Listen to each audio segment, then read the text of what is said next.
ჩვენ თუ გვინდა რომ ღმერთთან კომუნიკაცია გქონდეს, უნდა ვიყოთ რჩეული, ანუ შვილის სტატუსით და ამისათვის გქონდეს შვილის სტატუსი, აუცილებელია ჩვენში ახსნილდეს საუფლო ლოცვის სიტყვები იყავნება შენი უფალო. ღვთისნება რომ ახსნილდეს, უნდა გამოვიძიოთ, უნდა ვეძებოთ, მთელი ცხოვრება უნდა მიუძღვნათ იმას, რომ არათუ ზოგადად ვიცოდეთ ღმერთს რა უნდა, ღმერთს უნდა ჩვენი ცხოვრება. არამედ ჩვენი ცხოვრების ყოველ წამს, ყოველ წუთს, ჩვენი ცხოვრების ნებისმიერ გადაწყვეტილებაში, ნებისმიერ მოქმედებაში, სიტყვაში, ინტონაციაში, გულის სიტყვაში, ფიქრში, ზრახვაში, ყველგან უნდა ვიხედებოდეთ და ვფიქრობდეთ, ეს ღვთისნება არის თუ არა. ესე ცხოვრება ძნელია ვიღაცა იტყვის.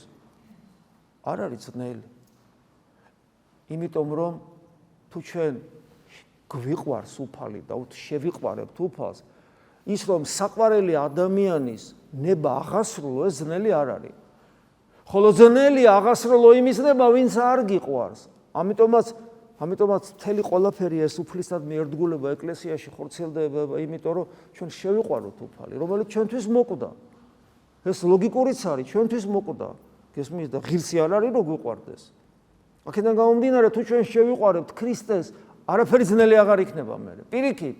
პირიქით ერთი სული გვექნება, რომ მისი ნების აღსრულებლები ვიყოთ.